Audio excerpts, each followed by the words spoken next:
All right, my name is Paul. I'm an alcoholic. My sobriety date is August 21st of 2014. This is the second year that I've celebrated in Arizona with this crew, and I'm honored to do so. So thank you. My home group is Dirtbags from Las Vegas. That's that group over there that keeps standing up and down. And I want to say thank you to everybody that put this on. That, I know I've been a part of a few of these. There's a lot of work that goes into kind of, propping this up and making sure it goes well. So thank you to everybody that is a part of the committee. Thank you to Eric O. for inviting me to come out wherever you are. I guess we'll get started. My sponsor, when I went through the work with my sponsor, he used to drill it in my head. It's not what it was like, what happened, and what it's like now. It's what I was like, what happened, and what I am like now. That's the language. So sticking to that, I'm going to open as recent as like the last 2 years, or last 2 weeks of my addiction. So I don't know how many of you guys are familiar with Vegas. I don't know how many of you guys are familiar with the flood drains in Vegas, but we have about 600 miles of drains that run all under the valley, and it houses homeless. There's about 1,500 homeless that live in these flood drains, and I was one of those guys for about 3 years. I lived under Vegas in the south side of town in a flood drain, and I was walking down the wash one day, just to kind of give you an idea of where I was at 2 weeks before I got sober, and I was talking to myself in a very diagnosable way, talking to myself. And one voice was this quiet voice that had been with me my whole life, and it was a constant voice that I constantly disregarded, and it would always ask me stuff like, what are we doing out here? Like, what's going on? Like, I kind of had this really interesting start. My mom was a crack addict. She went off and did, crack addict things, and I went into foster care. And I succeeded in a lot of really cool areas as a kid in that kind of a situation, and thought very highly of myself. And that's a part in the big book that I relate to Bill. I thought very highly of myself and my capabilities. And I literally turned 18. They said, "You're a legal adult," and I put a needle in my arm. So obviously, I was wrong. My capabilities were shot to shit. Another really fun story about that is I have debilitating social anxiety. I close my eyes when I talk a lot. I can't focus on the room. And when I was a kid, this teacher came up to me and was like, "Hey, do you want to do theater?" And I was like, "Yeah, I want to do theater." That's how much I don't understand life, right? I have a debilitating social anxiety, and I want to do performance art. You know what I mean? So I'm walking down the flood drains, I'm talking to myself, and the quiet voice does what it always does, and it's wondering how we got here. And this much louder voice, the one that's kind of had its hands on the wheel, for the first time in the entire time that I was on the streets, said something to me that maybe I had said before, but I just never heard myself say it, and that was like, "Dude, why do you keep asking yourself that? You're gonna die out here. That's the inevitability. It's over. This is it. This is the end of the road." And I remember standing there, and I felt relief. I felt relief at the thought that I didn't have to convince myself that there was hope. I felt relief at the thought that I understood what the inevitability was, and I bought in. My experience is when I decide things are going to be one way, God usually intervenes.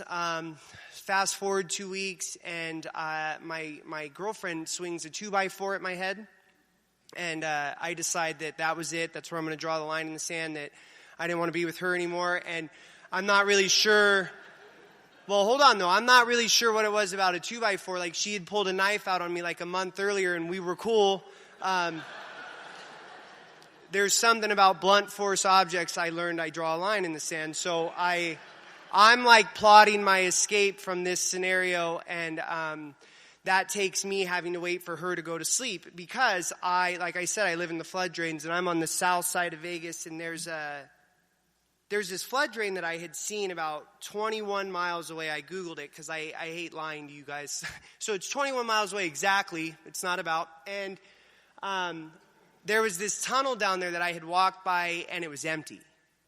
And I remember getting really excited about that because, like, there was nobody to fight for space, and she didn't know where it was, and it just felt like I had, like, this amazing solution to my life was I'm going to go to the west side of town and live in the tunnels, you know what I mean? And, like, that was literally it. That was the best I had. And so I had to wait for her to go to sleep so I can, like, escape. And so I wait for her to go to sleep for, like, 4 or 5 days, you know what I mean? And, like, I mean, like... When we got to the 10th step and they were like, the principle is perseverance, I was like, I got that one. You know what I mean? Like, don't trip. So she finally goes to sleep, and I wait probably another hour or two just to make sure. And I start to leave, and I have these 2 bags, and one is like, you know, the bag, and this other bag has all these rechargeable batteries, and like 200 rechargeable batteries, a bunch of power strips, and I used to like plug them into like the Starbucks around town and then like collect them at the end of the day. And that's how I would power the tunnels at night because it's pitch black. You can't see your hand in front of you. And so I got my bags packed. I pull my headlight out. It's my favorite headlight. I like to tell this part that I still have that headlight. I still use that headlight. It makes, you know, the little drug addict in me super happy that it's still there. And, I turn it to the lightest setting, right? Because I can't wake her up. This is like 4 days and like 2 hours in the making. So like I turn it on light. I pull out my thing. I put everything, you know, the little ritual. I pick the pieces I want. I start putting everything back, and out of the corner of my eye, like this cricket, like monster of a cricket, right? Like just starts jumping towards me. You know what I mean? So, naturally, like we would all do, I start to have a conversation with the cricket, and like, it's just getting closer. It's just and like, I don't remember the whole, like, what he said, what I said. I just remember, like, I remember at the end, he gets to my feet, and I was like, don't do it. And he doesn't listen, and he jumps at my face, and I spill everything that I had everywhere all over my lap. 4 days I waited for her to go to sleep, and this cricket. So I gather everything I can, and I turn the headlight to bright because now the cricket's got to die, and I go to try to find the cricket. And again, the flood drains echo. They're about 15 feet underground, and so here I am 5 days awake with a single beamed flashlight in the pitch black, listening to this cricket taunt me with its little cricket noises. So I'm like turning, like trying. Fast forward a couple hours, and I decide, like, that's got to stop. I have to go. And so I stop chasing the cricket. I sit back down. I pull everything that I was able to save back out. I get ready again, and then all of a sudden these 2 lights hit the end of the tunnel, and it's the cops. And I know it's the cops because they have the best flashlights in town. And I'm telling you, if I had one of those flashlights, I'd have found the cricket, right? So, like, I'm sitting there, and I'm like, okay, so I do again what we would all do, and I pretend like I'm sleeping. So I just like lay down, I pull the covers up to me, and I just, you know. And the cops walk up, and they're like, hey, wake up. And I'm like, oh, hey. And they're like, hey, what are you doing down here? And I'm like, well, I live down here. And they're like, the county's coming down here. You guys got to go. How long would it take you to leave? And I'm like, 2 minutes. And he's like, cool, you know, what's your name, what's your social, and do you have any warrants? And again, like, I've been in this position a few times. Their radios don't work underground. So I tell him my name, my social, and of course I lie and say I have no warrants. He's like, cool, we'll be on the end of the tunnel. I'm like, all right. He leaves. Now my time had arrived, you guys. I spent 3 years on a lot of uppers, training myself how to walk through this 1.5 mile stretch of tunnel with no lights, so that if the cops ever came to get me, I could run. I didn't want them to see the light bouncing down the tunnel, right? Like, so my moment had arrived. They leave. I turn off the light. I grab the 2 bags, and I go running down the other end of the tunnel, and I made it. 1.5 miles, didn't run into a single wall. The thing that stood out the most, though, was her in the background. I heard, you motherfucker. Like, I forgot that she was there, you know what I mean? And like, So I get to the end of the tunnel, and here's my first step experience, you guys. I get to the end of the tunnel. There's cops behind me. She's behind me. I don't know if she has the 2x4 or the knife, but I know she's behind me. There's drugs in my pocket that I've been waiting to do for way too long at this point in the game. I could go right down the system, the tunnel system, and make it. It's about 5 blocks east. I can go left down the system, and it takes me basically under the strip and on the other side of the strip, or I can go up into Lowe's to get high, come out, and get arrested. And I do what we do. I'm powerless over this moment. In spite of self-preservation and escape, like literally my brain kept telling me, bro, you have got to get high. And that's what I did. I climb up, I go in, I get well, I walk out, they arrest me, they go, what happened? I go, you said leave. And they go, yeah, well, we were waiting for you. And I go, well, you didn't tell me to go that way. You just said leave. So I left, and they were like, well, you said you didn't have any warrants. And I said, I don't have any warrants. And they said, bro, you have a warrant in Henderson and in county. And I looked them dead in the eye, and I go, man, I have one in county too? And see, I didn't know that, like, I thought it was like the Mexican border or something, right? So, like, I have warrants in Henderson, and I'm like, okay, there's this tunnel in Vegas, so if I just leave Henderson, like, they'll never get me, right? Like, that's not how it works. Like, they just took me to jail in both locations. So they take me to jail. They put me in a drug court. And I say all that to say this. Like, my first step experience didn't happen in a book. It didn't happen across the coffee table. It didn't happen in this room. It happened because I sat there long enough and recalled all of my experience with drugs and alcohol. The reality of it is in the face of any multiple choice option, I never really had a multiple choice option. In spite of how much I tried to convince myself of that, right? So I go to jail, I get put in jail, and here's my truth. I get this, like, reformed addict mentality. The first 30 days, I'm going to all the 12-step meetings in jail, reading the big book, reading the 12 and 12, like, telling everybody what I'm about to do. And my cellie gets an early release, and the first thing I ask my cellie is can you send me drugs, right? Like, and again, there's my first step experience, right? Because, like, in spite of even that, like, this resolve, I'm in jail. I'm now clean for 30 days. The longest I've ever been, clean since I started using. And all it took was one guy having an opportunity to access drugs for me to feel like I could get high. So, like, now I'm learning that I truly can't even make this decision on my own. And then they put me in drug court. And so naturally I'm going to run. Like, it's the only reason I took drug court was to run. But I told you I live in the flood drains. So they take me out of court in August during monsoon season, and I'm not dumb enough to leave, and go live in the flood drains while it's flooding, so I just stick around. And they tell me to do things like go to meetings, and they tell me to get a job, so I just kind of start doing what they tell me to do, but I don't really, like, engage in any of it. I just participate. That's all I do. I participate. I go to the meetings, I have my hoodie up, I sit in the back, and I listen to these people talk. And I told you, my mom left me when I was 8 years old, and every time I asked my grandma where my mom was, it was some A at some treatment center in some city getting better to come home. And she never came back. Right? And here I am being told that this 12-step solution is what's going to be, like, save my life. So I walked back in very resentfully. I had no room or time to hear what you had to say. And I walked into court one day, and the judge says, do you have a sponsor? I said, no, I have a sponsor. He says, well, you better get a sponsor, because if you don't have a sponsor by the next week, I'm going to put you in jail. And I was like, oh, you mean like an AA sponsor? Like a 12-step? I got a sponsor. Yeah, his name's Steve. And I thought of Steve because Steve used to sit in this meeting every morning, and, like, he was the one I didn't like the most. You know what I mean?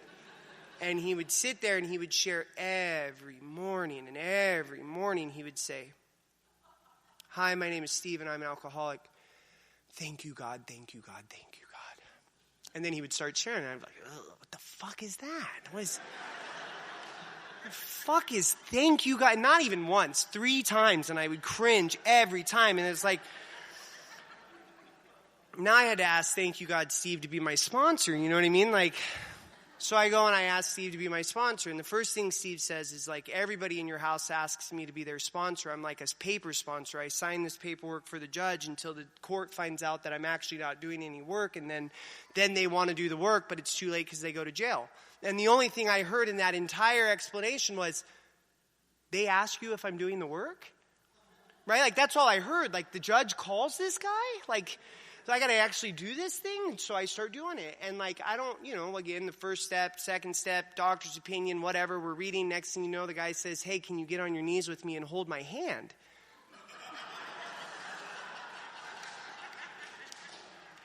That escalated way too quickly, Bubba. Like, you know what I mean? Like, my hands are sweating just because you asked. Like, I don't know.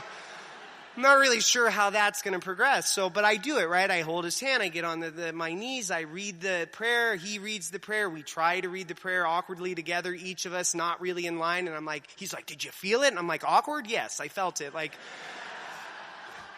you know what I mean? Like, well, sure. And then the fourth step comes up, and again, like sober living, drug court, not wanting a job, and, I get an Obama phone, and I went to court, and the judge does the same thing, like, hey, do you have a job? No, I don't have a job. Well, you better have a job by next week, or I'm going to put you in jail. And so I go to this car wash on the south end of town that was literally above the tunnels that I lived in, only because this guy used to kick me out every day, and I'm like, he knows who I am. Maybe he'll give me a job. You know what I mean? Like, that was my only option, because up until that point, I would go to the library every day and sit in the library and Google places that I could write down that I filled out job applications, go back, turn that in. I didn't fill out a single job application, right? Like, so I'm in the 11th hour. So I go to this car wash, and the guy's like, sure, I'll hire you. So he gives me this little job at this car wash. And I'm in the north side of town taking like a 3-hour bus ride to work at this car wash for 4 hours a day to take a 3-hour bus ride back. And I got this little Obama phone, and playing Candy Crush, right? Like, nobody likes me. I don't have anybody to call or text, so I just play Candy Crush till the minutes run out, and then I do the fourth step, and that's literally what happens. Is like, once my phone won't allow me to play Candy Crush anymore, I'm like, okay, I guess I'll write some resentments down, and I did that. He gave me a month to do the fourth step. And I remember asking him, I'm like, well, how long is this thing got to be? And he's like, write it down until you think you're writing down petty things. And so here comes this 60-plus fourth step out of this thing. And I'm like, I'm doing AA, and I'm doing it. You know what I mean? And like, so like, I get there, and he's like, cool, we're going to schedule the fifth step. And I'm like, cool, what date do you want to give me? And he gives me this date. And of course, that's the day that I have like this date with this really pretty girl. I'm like, well, how long is this going to take? And he's like, well, however long it takes to read through everything you wrote. And now I'm resentful that I wrote a 60-plus page, fourth step. Like, it's funny how quickly that flipped on me, you know what I mean? And then, so then we go to the fifth step, and it made it on my fifth step. Or, by the way, my fourth step, but how long the fourth step was. It was the last resentment I wrote on there. I go and I do the fifth step, and we sit down, and here's the thing, and I'm sure you guys can relate, like, the longer I stayed in this, the less I needed things watered down, right? Wanted. I wanted direct hits, direct shots. I wanted the effect right now, however I could get it. And I love the reading how it talks about this isn't just about one thing. Like, whatever was in front of me and the most accessible as quickly as I could get it. The only thing I ever truly watered down was a God shot, right? Like, and that's a problem that I consistently have today. Like, those are the only things that I absolutely can't accept in its full capacity, because for some reason, and that's the dichotomy of Alcoholics Anonymous, my will wakes up every single time God shows up and tries to convince me that it isn't God. Every single time. And the dichotomy is that the only way I can do the third step is if I have something to give him in the first place. So like, the only thing I water down is God shots. And I hate saying that because I wish I didn't, but it's my truth. And I get into this fifth step, and we start going through it. And naturally, like, I'm just worried about the girl, the date, the time. How do I get out of this room quickly? And we get through the first 3 resentments. He says similar stuff the whole way through. And I go, got it. Understood. It's all my fault. I'm a dick. I get it. Can we go? Like, and he's like, no. Like, and we go through every single page of this 4 step, and I have a moment where I'm not thinking about getting out of the room. I have a moment where I'm checked in, and I was in this sober living. It was an apartment complex, so like there's a downstairs and an upstairs, and I lived in the upstairs apartment. And we're going through the 5th step, and on the 5th step I wrote "Cleaning Out My Closet," the song by Eminem. And I don't have a problem with the song, but like, the song makes me think of my mom. Well, my sponsor is a garden variety drunk, smoked 4 joints in his life, retired from the military with a fruitful career in the Marines. Like, not me, right? Like, He has no idea who Eminem is, let alone cleaning out my closet. So, like, I have to, like, describe the song to him. Well, as I'm trying to describe the song, like, why it makes me resentful, the kid that lives in the apartment below me turns on his music and he puts the song Cleaning Out My Closet on. I lose my shit. I'm like, this is the song! He's like, calm down! And he does the whole process with me, right? The whole thing. Are you capable of doing? Do you think that you've created this kind of damage in your life? If you have done and are capable of doing, then you have to be willing to let it go. Are you willing to let it go? And I said, sure, I'm willing to let it go. And as soon as I said it, the song turned off. As soon as I said it, he switched it off. I think he turned it to like Still DRE or something. But like regardless, he turned the song off as soon as I was done with it. And for the briefest of moments, I got the goosebumps and I felt it and it was real. And then I remembered, fuck, I got to get out of here. I got to go. It was like God entered the room and I didn't even know it. Because I was even in the fifth step, I'm still so distracted by self. Then there's the sixth step, which, you know, we all know, 6, 7, half a page. My sponsor used to do a step, and then like after we would read the step, we were done for the day. So those were my favorite. We read half a page and we were done. I was like, yeah. My later experience with 6 and 7 was much more profound. I call it the 3 stages of fuck. To me, 6 and 7 hold this thing together, right? So like 1 through 5, 8 through 12 to me are really what challenge me and hold me accountable to growing for you guys. 6 and 7 is what challenges me and God to grow together. Because, like, you don't know what I'm about to lie to you. You don't know if I were to say to you I've lived in the tunnels for 5 years or 3 years, if that's true or not. Me and God know, and I know I'm an embellisher, and what's the difference between 5 and 3? And so I'll just tell you 5 and shake it off. Only God and I can have a moment where I go, just be honest, bro. Okay, God, you know what I mean? Like, that's it. Like, 6 and 7 is the heart of my appeal to God to change that personality that I walked in here with, right? The 3 stages of fuck are, fuck, I did it again. 10th step. We take the process that we understand. You know, what was my part? Get real with myself, God, and another human being. Here's my shortcomings. Make right where I can make right and change behavior. Fuck, I did it again. Fuck, I'm doing it again is the heart of 6 and 7. We talk about God lives in the pause. We talk about a spiritual experience as personality change sufficient to bring about recovery from alcoholism. So if I have to give my will to God in 3, right, 7 is what gave me the clear visibility of my chess pieces. So when I finish the 5th step and he says, here's your shortcomings, all of a sudden I understand and I can clearly see the pieces that I've used against you my whole life. Now all of a sudden I understand how to give myself to God because I can now make a decision to play with his chess pieces, right? And then, fuck, I'm about to do it is the 3rd step. It's really the decision to go, okay, I'm going to put my board aside and use his, right? If you have not had a profound experience in 6 and 7, please find somebody who has and chase it. There is nothing that has grown me more like a human than that step.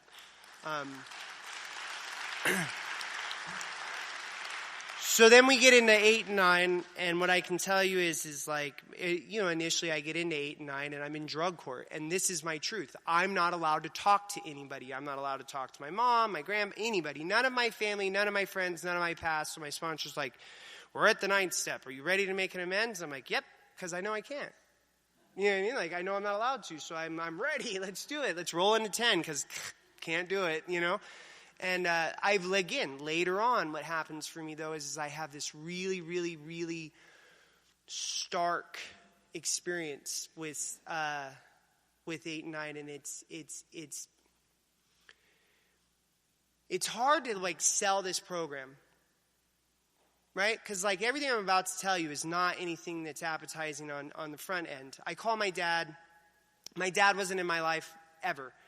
At 18 years old, I told you I start using my grandparents at like 20 give up on me. I realize it clicks. I've never even met my dad, so I've never burnt the bridge with my dad, so maybe I should go there. And so he's like, yeah, come on through. And I run rampant through his life for 18 months, and I bail.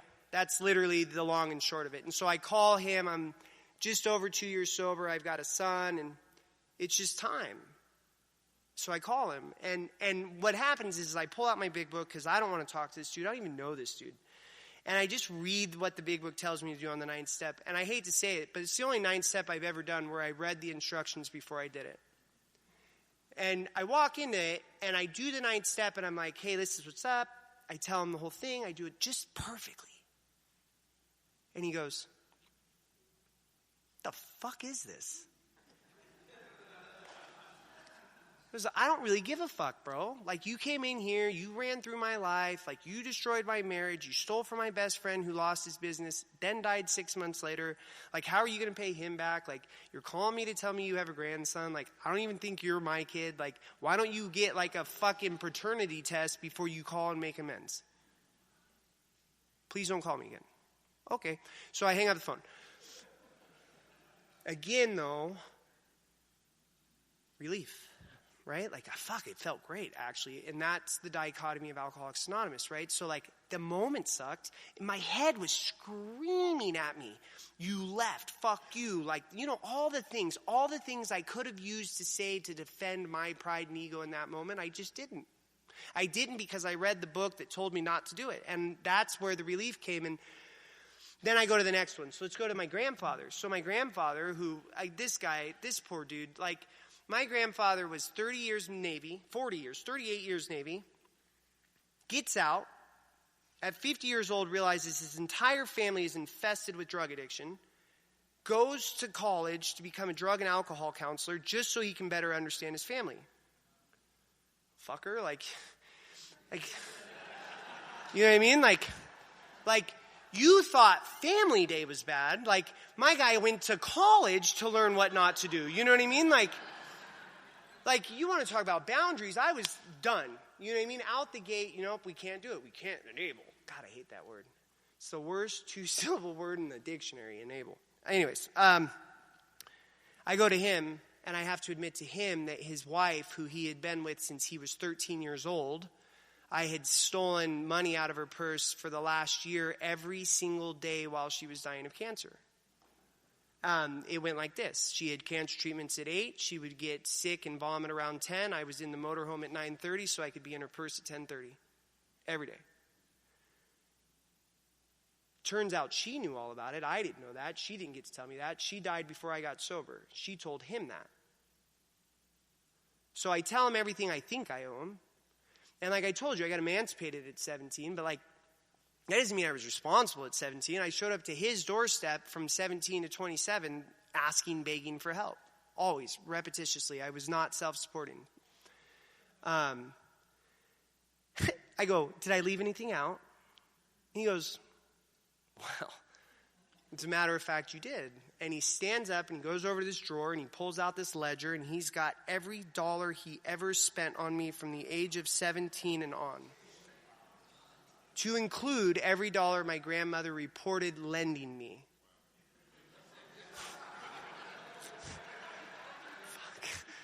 She kept track. So she was in Alcoholics Anonymous. She had 27 years sober. I'd like to think she was just setting me up for the 9th step. You know what I mean? Like, she had faith, Like, how do you tell that man that's, 80 years old that you stole from the love of his life the entire, waning years of her life while he was desperately trying to figure out a way to keep her happy? Like, how do you have that conversation? Like, it's the hardest thing I've ever done, and the reality of it is I'm just grateful I didn't have to do it alone. Like, God walks with me today, and, that's been the greatest experience with 9 for me in general is what I realize is in situations that used to baffle me where my ego would raise or I would create an excuse or I would get so uncomfortable, it just doesn't happen. I'm able to sit quietly in the space and listen to you, which is a really cool trait, right? And then I've had 9-step appeals like my mom. I had this expectation from this thing when we got here that this process was going to give me something back. And it doesn't. It doesn't give me anything back. That's what I've learned. It doesn't give me anything back. And I think I've learned how to be extremely grateful for that. So my mom was my best friend until I was 8. She leaves. She gets sober when I'm 27, or she gets sober when I'm 25. I get sober when I'm 27, and there's this weird piece there, but she owes me an amends and I owe her an amends, and eventually we both hit those stages in our work that we give each other these amends. And I think for a little while I tried to pretend that I had my mom back, and like that this relationship with this lady that I had so long ago was going to be back. And what I learned is that the ninth step was never meant to give me anything back. It was meant to clear a passage for me to have a new experience. And what I've done with my mother is have a new experience. And when I was able to let her off the hook for not being my mom and not being present in my current state, because it was weird and it was awkward and I was trying to force something that I thought the ninth step was supposed to give me. And what I learned is all it was supposed to give me was just a clean slate. And we've built a new relationship, and something that I never thought possible. And she's a grandmother to my children, and that's the greatest honor that I get is that none of that past gets to get in the way of her ability to establish a relationship with my kids. That's what the ninth step did, right? Like, and those are all different scales of like ninth step experience. And I would be remiss if I didn't close the door on my dad. So I do some work out in Vegas that garners some attention. He calls me one day and he's like, "My friend told me to Google you." That's literally how he answered the phone. I'm like, "Oh, okay, what's up?" And he's like, "Well, can I explain myself?" And I said, "Please." And he's like, "Your mom called me every day of your life to tell me she was getting sober, getting well, doing this, make amends. How do I make right?" She goes, "She never did any of it." She goes, "All I heard when you called was your mom." Pay attention to the 11th tradition, right? All I heard when you called was your mom. And all I thought you were going to do was ask me for money. Fair enough. Like, I give you no other reason to expect anything else, right? Like, that's the reality of it. And then he says, "I can't make this shit up. You want to go to a Kiss concert?"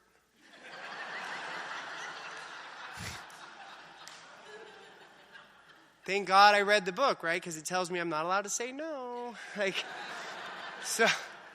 So we go to a Kiss concert, and the reality of it is we've been building a relationship ever since. And, like, that's the ninth step for me, right? It's like, I don't know, man. I don't know. Anyways, so I'm going to move on. So 10th step. And I don't have, like, profound experience with the practicing of the 10th step other than the logical understanding of 10 is that you've just given me a glimpse of freedom through a process of 4 through 9. So much so that I walk confident, I come in here a little bit better, I'm making amends, right? Like these things, all 10 is telling you, hey, if you want to replicate that every day, just do this, right? Like, so logically, like 10 makes the most sense to me because like I've gained a sense of freedom, and now you're telling me the trick is just repeat daily, right? Like 11 is the one that I think is the most elusive for me because it's God, right? Like, because it's God. But, my sponsor tells me, what's the most important word in the 11th step? It's improve, right? The 11th step does not read that we maintain our conscious contact with God. It says that we improve our conscious contact with God. That alone, that guidance alone has given me such freedom to explore what that higher power, what that thing, what it is that I've tapped into unbeknownst to me when I walked in and what I continue to grow into now that I'm here. It gave me such great freedom to explore what it means for me is when I'm understanding that really all I'm trying to do is improve my conscious contact with God. So let's go back to my sponsor real quick. So I told you that the reason that I didn't like the thank you God was because I was uncomfortable with his comfortability in God, right? So when I came in, and he's very religious, I'm not, and he would give me religious suggestions, and that suggestion that I explained to you, it's improve, it's not maintain, was what opened my eyes to, okay, I'll take those suggestions. But when he would ask me to pray, I would go into the room, into the sober living, and I would lock the door, and I would turn the light off, and I would get on my knees, and I would pray really, really quickly, and then I would get up, and then I would run out. And just because if somebody walked in and caught me praying, I felt like I would feel stupid, and that's what I learned. What made me uncomfortable with Steve was that I wasn't comfortable with God. What made me uncomfortable with Steve was that I didn't have a passage to what it is, and when he spoke of him, it scared me.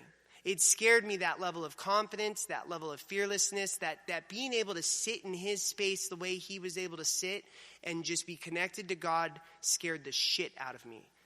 And he brought me through a process that I'm extremely grateful for, because like I got to identify different series of God so I can kind of maybe lower the fear of how big God is. And I went through different stages of God, right? Like the great outdoors, G-O-D. I was homeless from 17 to 27. I remember one time I fall out in Albertsons, fall out completely. Like I can't keep myself awake for nothing. This dude walks up to me however long later and kicks me awake. He's got this like really flashy purple suit on, and he hands me $100. He's like, bro, I don't usually give money to the homeless, but I've been watching you walk up and down Eastern for 2 years now. You're a real one. And he walks in the store. And my first thought, you guys, was, got him. Like I had constructed some elaborate scheme to walk up and down the street for 2 years so this dude would give me $100, right? But the problem is that I truly felt like I had arrived. I truly felt like I was free, and that lifestyle was serving me. And what happens? I get arrested. They put me in drug court. The judge keeps threatening me with jail or do this, and I react. And what I've later learned was that was just out of the gift of desperation. For whatever reason, but that was my God in that moment. G-O-D was my gift of desperation. It was raining. I didn't want to get kicked out. It wasn't that I wanted to do 12 steps. It wasn't that I wanted to stay sober after drug court. It wasn't that I was bought in, but I was desperate to do what you said, to maintain what I wanted, and I did it. And then the next one, they tell me to go to the meetings, and I got to go to the meetings. And so I'm sitting with the group of drunks long enough to hear, thank you, God, Steve, drive me crazy, right? For the judge to ask me if I have a sponsor, so then I go back to that group of drunks to ask, thank you, Steve, to give me good, orderly direction. And what I learned is that I've been chasing God since I walked in the room. I just didn't know it. I didn't understand that every one of those phases of my development was me seeking a connection with something greater than myself that had a solution that seemingly I just couldn't fucking figure out. And then somewhere along the lines, I have that awakening. And I tell the story the way I do about the 12 steps, but I skipped step 2 if any of you guys are following. And what I can tell you is around the 9 months sober, I'm working at the car wash. We in this town call this car wash the convict car wash. It's called the convict car wash because everybody that works there is convicts, and don't leave your change in the car, right? Like it's all bad. Like it's like all bad. Like we could clean your car really good. Like we were always busy, but it might come out the line lighter than it came in. You know what I mean? And so I'm at the car wash. I told you the car wash is right above the tunnels that I used to live in. Normal day, 9 months sober, BMW pulls in, throws me the keys, walks off. I start to clean the BMW like I would. I vacuum the front seat, move the seat forward. I move to the back seat. And right before I start vacuuming the back seat, I see this little money bag is stuck under the chair in the rail. And it takes me like a couple minutes to jimmy the money bag out from under the rail. And as soon as I get it out from under the rail, the money bag doesn't fold back out into its normal position. It stayed crumpled. Bing. I'm like, nobody knows it's here. Like, I'm the only one that knows it's here. You know what I mean? And there was $2,000 in that bag, and I know it because I counted it twice. And I was like just over $1,000 behind in rent at the sober living because, like I told you, I'm only working 4-hour shifts at the car wash. And so that money bag went from the front of my pants back under the seat, to the back of my pants, back under the seat, to my pocket, to my back pocket, to in my underwear, take the money out, put the bag under. I was like going to steal the money for like 20 minutes. Mind you, I'm vacuuming the same part of the car. I haven't moved. Cleanest back seat I've ever vacuumed, right? But then I remember I'm in recovery. I have somebody to call. So I call my sponsor. And I tell him the whole story. Okay, I'm vacuuming the car. I find the money bag. I'm like $1,000 short on rent, so I'm pretty sure this is God trying to give me that money. I'm calling you because I'm also pretty sure that's not true. Like, what should I do? And he's like, I don't know. Like, why are you calling me to tell you what to do? Like, I'm not going to tell you what to do. Like, that's not what this relationship is built on. Like, the 12 steps were designed so that you will learn how to rely on God and lean in on us, not rely on us and lean on God. Like, where's God in this? And then he says, but I am extremely curious to know what you decide to do, so will you call me when you figure it out?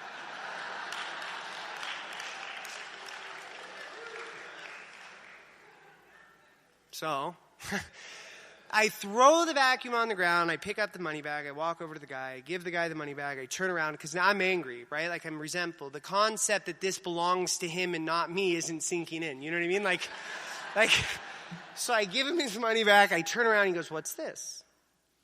I go, it was under your seat. He goes, well, okay, but it's not mine. Fuck. My first thought was, I need a new sponsor. You know what I mean? Like,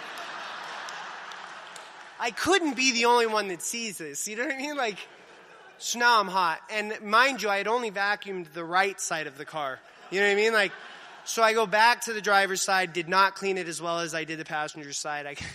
I go back up to him to give him his keys, and he's like, bro, I just got off the phone with my wife. This was her work money. Like, she was afraid to tell me she lost it because she was going to have to replace it with our money. Like, thank you so much. He gives me $500. Right? Hold on. So then, convict car wash, right? The manager comes running out of the store, right? And he's like, bro, I just heard what you just did. And I'm like, okay. And he's like, I'm going to promote you to manager, give you a $2 an hour raise and a $500 bonus. I'm like, right? This is the only room that will cheer for me not stealing. I want you to understand that. Like, you're the only ones. Just like we're the only room that, like, celebrates our alcoholic, horrific bottoms, right? Like, hey, you got 5 years of the worst day of your life? Cool, man. Like, yeah, it's bad, bro. Like, anyways, so I'm standing there, like, reveling in my success. Evidently, the only thing you don't have to do, or the only way to get promoted at the convict car wash is to not be a convict, right? So, like, I go and I sit on the side of the building waiting, whatever I'm doing. I'm probably just bragging to myself, and I'm reveling in my moment, and these 4 Metro police officers come driving onto the parking lot about 20 minutes later, and they catch my eye, and I watch them, and they get out of the car, and they walk in the store, and it clicks. If I had taken the money, I would pretty much assume that they were there for me. The store is above the tunnels I live in. I would have run right underground where I had known to go, and I would have been gone. Gone off the radar. And all they did was walk in, buy whatever cops buy, and walk out. And left. And then the second step woke up. For the first time in my life, making the insane decision didn't feel right. My hands were sweating, my armpits were sweating, I stayed in the same spot, vacuuming the same part of the car for 20 minutes, unsure of what to do. Right? Like, for the first time in my life, the insane decision didn't make sense. All of a sudden, the 12-step process was just working. It just happened. And I think that for me was a massive turning point when I understood, like, okay, something's occurring. And if you're tracking, what I can tell you is this. I tell the story the way I tell it to tell you that never once throughout the entire process of being in the big book did I believe that I was going to stay. Never once. But I did everything he told me to do. Every suggestion he gave me, everything he told me to write down, every chapter he told me to read, every hand he asked me to hold, right? Like, I did everything he told me to do, and all I had to do was let God show me that it was worth staying, right? Like, I just had to stick around long enough for that to occur. And I think it's important because far too often I walk in this space and I hear people say, are you ready? You got to be ready. You can have no reservations. Why? Like, why? I showed up. I showed up because I don't know of anywhere else to go. I have a reservation about every body in this room. I don't trust any of you, especially if you come from where I come from, because you guys are dirtbags like I am. You know what I mean? Like, I don't understand the narrative that you can't have reservations. I really wish one day we could really pay attention to the narrative of just fucking do the work and see if it sticks. You know what I mean? Like,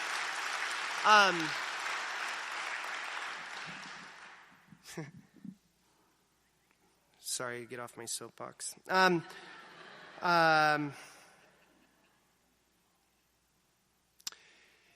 I'll wrap with this. I like to close with this story. We have, the Bellagio. And I don't remember who told me this. I don't remember where I heard this. It's not mine. I love it to death, though, because this is my experience. If you come to Vegas and you've never been to Vegas and you want to have a good time in Vegas, and I know that the Bellagio is where you can have the most fun in one shot. So you call me and you say, hey, I want to come to Vegas. What do I do? Well, if I were to provide you a step-by-step guide, you're going to go down to Trop, you're going to take a right, and so you get to Las Vegas Boulevard, you're going to take a left, make sure you go in on the south entrance, don't go in on the north entrance. They're selling something down on the north entrance you don't want nothing to do with. Don't park on the third floor of the parking garage. It takes them too long to get to your car. Make sure you park on the second floor. Once you walk in, make sure you sit down, right? Or would you rather me just say, here's how you get to the Bellagio so you can have your own experience? The big book is the instructions to the Bellagio. That's it. Experience God. Experience God.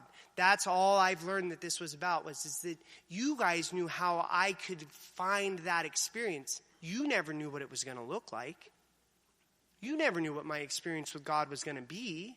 You just knew how to get me there. And for a kid that didn't understand the concept of God, that cringed at the concept of thanking God in public, to wrap my head and conceptualize the idea that God can be and show up anywhere I need him to show up if I'm paying attention, helps me reconcile the moment that I'm sitting in the flood drainels having a conversation with God in the form of a cricket who has decided that he is going to set a change on my plans today and put me in a direction that I had no intention on ever going in spite of myself, to only participate in the solution even though I didn't believe it would work, and you changed my life in spite of me. You know what I mean? Like, how many of us are grateful to be here right now? How many of us were grateful to be here the first day we walked in? Right? Like, I wasn't.